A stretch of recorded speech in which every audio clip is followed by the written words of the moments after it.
Hello dear students. बेटे an empire across 3 continents that is Roman empire के बारे के आज हम 1 मार्क वाले क्वेश्चंस एमसीक्यू क्वेश्चंस जो हैं वो देख रहे हैं।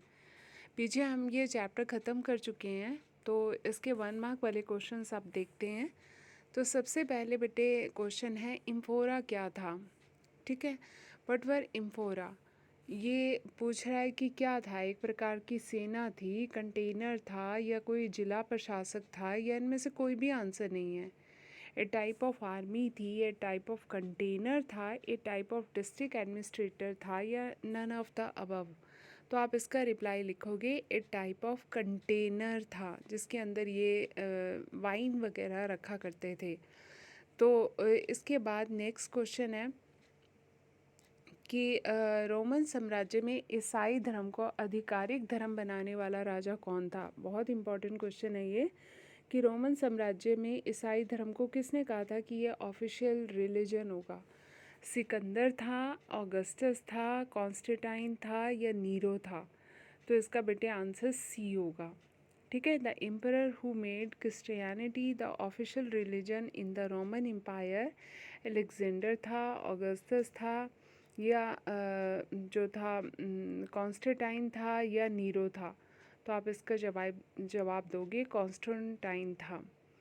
इसके बाद नेक्स्ट क्वेश्चन है कि रोमन शहरी जीवन में मनोरंजन शो होता था, जिसे बहुत शानदार शो कहते हैं, वो होता था स्पेक्टिकुलर होता था ये। तो वो कहते हैं कितने दिनों के लिए होता था, 150 डेज़ के लिए होता था, 160 डेज़ के लिए होता था, या 167 डेज़ के लिए होता था, या 176 डेज़ के लिए होता था। तो इसका रिप्लाई आएगा कि 176 डेज़ के लिए ये होता था। इसके बाद है कि रोम में सबसे अच्छी तरह की शराब कहाँ पर पाई जाती है। बेटे ये रोम, फ्रांस, ये सारे कंट्रीज़ अपनी वाइन के लिए बहुत फेमस है। तो ये अंगूरों से वाइन जो है वो बनाते हैं। तो वो कहता है कि रोम में सबसे अच्छी तरह की वाइन जो थी वो कौन से जगह पर मिलती थी। फायूस था, बिजेंटाइन्स था, गैलिल था, या कैम्पेनिया था। तो आप बोलोगे कि दैट इज़ कैम्पेनिया था। नेक्स्ट क्वेश्चन है कि इस्लाम धर्म का उदय कब हुआ था। 5th सेंचुरी में हुआ था, 6th में हुआ था, 8th में हुआ था, 6th में हुआ था, या फिर जो 7th सेंचुरी में हुआ था। तो आप इसका रिप्लाई लिखोगे 7th सेंचुरी में हुआ था। नेक्स्ट है the religion of Islam arose during the 5th century, 6th century, 8th century, या 7th सेंचुरी। तो आप लिखोगे 7th सेंचुरी।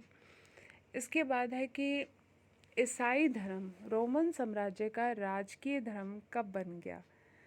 यानी कि पहले तो हमने ये देखा था कि इस्लाम कब आया, तो हमने बोला 7th सेंचुरी में। अब वो कहता है कि ईसाई धर्म जो था वो रोमन साम्राज्य का, रोमन एम्पायर का कब जो था वो राजकीय धर्म बना था। 1st century CE, 2nd century, 3rd century, या 4th शताब्दी। ठीक है, Christianity became the state religion of the Roman Empire in the 1st century CE, 2nd century CE, 3rd century CE, 4th century CE। तो 4th century CE बेटा इसका सही जवाब है। इसके बाद है रोमन साम्राज्य के प्रशासन में डैश और ग्रीक भाषाओं का प्रयोग किया जाता था। तो इसका आंसर जो है वो आएगा लेटिन। कि रोमन एम्पायर में जब एडमिनिस्ट्रेशन की लैंग्वेज होती थी, ग्रीक तो थी, इसके अलावा एक और भी थी, उसका नाम आपने बताना है। तो आप बोलोगे लेटिन भाषा।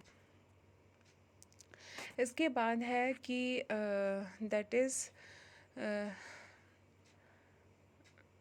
निम्नलिखित में से कौन सी एक नदी है जो रोमन साम्राज्य की सीमा बनाती है, बाउंड्री बनाती है। आपको बताया था मैंने, तुंगभद्रा रिवर के चारों तरफ से ये घिरा हुआ था। तो एक रिवर यहाँ बहती थी जो कि रोमन साम्राज्य का हिस्सा बनती थी। मेकांग नदी थी, या राइन नदी थी, या अमूर नदी थी, या यंगची नदी थी। तो आप इसका जवाब दोगे मेकांग नदी थी। ठीक है, सॉरी, राइन नदी थी। इसके बाद नेक्स्ट है which one of the following is that is a river that forms the boundary of the Roman Empire. Mekong river, Rhine river, Amur river या जो था यंगसी नदी थी, तो इसका आंसर है दैट इज़ राइन नदी थी। नेक्स्ट क्वेश्चन है कि रोमन में हमें चांदी के बड़े सारे कॉइन्स मिले हैं, इनको ये दिनार कहते थे, करेंसी का नाम था दिनार। ये ना चांदी जो थी इसमें शुद्ध चांदी मिलाई जाती थी। तो वो आपसे पूछ रहा है 2%, 3%, 4%, 5%, तो आप बताओगे कि थर्ड 3 दैट इज़ 4%, सी इसका आंसर है। तो आप बताओगे कि चांदी का जो था वो 4 ग्राम था। The Roman silver coin known as the dinar weighted dash gram of pure silver 2, 3, 4, 5, तो इसका आंसर है 4। नेक्स्ट है कि रोमन साम्राज्य को केवल यह दिखाने के लिए अग्रणीय नागरिक माना जाता था कि वह पूर्ण शासक नहीं है।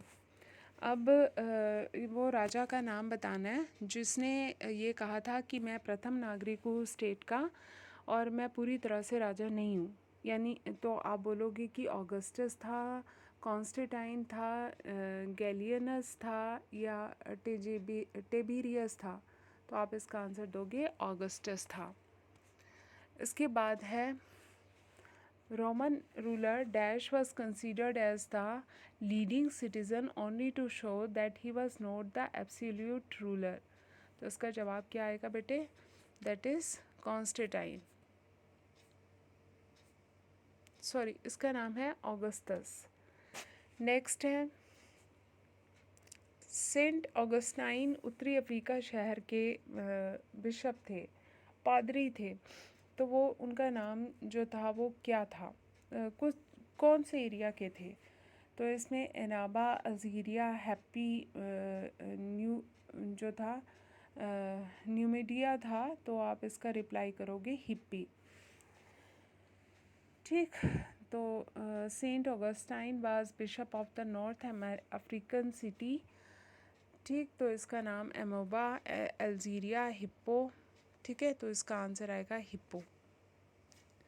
इसके बाद किस समुंदर को रोमन साम्राज्य का दिल कहा जाता है, कौन सा समुंदर है जिसे कहते हैं कि ये रोमन साम्राज्य का दिल है, तो दैट इज़ भूमध्य सागर, पैसिफिक ओशन है। और ये उत्तर से दक्षिण की तरफ जो है, दक्षिण में रोमन साम्राज्य और इसका एक केंद्र था या मिड स्थान था। ठीक है, तो ये आपने बताना है। इसके बाद है which sea was called the heart of the Roman Empire, तो it was the mathematician and which sea was called the heart of the Roman Empire, the Mediterranean Sea, because the Roman Empire was at its north and south and it took a center or middle location। इसके बाद है Prinsep शब्द से आप क्या समझते हो, यह एक लैटिन शब्द है जिसका अर्थ होता है प्रमुख नागरिक, और साम्राज्य का पहला नागरिक या सम्राट। ठीक है, what do you understand by the term princeps, तो आप बोलोगे कि इसको इट वाज ए लैटिन शब्द है जिसका अर्थ होता है प्रमुख नागरिक, यानी कि राज्य का पहला नागरिक। इसके बाद है रोमन साम्राज्य का महाद्वीपीय विस्तार बताओ, कॉन्टिनेंटल एक्सपेंशन बताओ, तो आप बताओगे कि इसका विस्तार यूरोप, उत्तरी अफ्रीका और पश्चिम एशिया यानी इस्लामिक देशों के बॉर्डर एरिया तक था। रोमन साम्राज्य में उच्च वर्ग की भाषा क्या थी, तो आप लिखोगे टर्किश, तो तुर्की भाषा जो है वो इसका जो है आंसर है। ठीक है, होप आपको बेटे ये टॉपिक अच्छे से समझ में आ गए होंगे। इसके अलावा MCQ क्वेश्चन काफ़ी बन रहे हैं जो मैंने आपको PDF फॉर्म में भेजे हैं। Thank you for watching the video.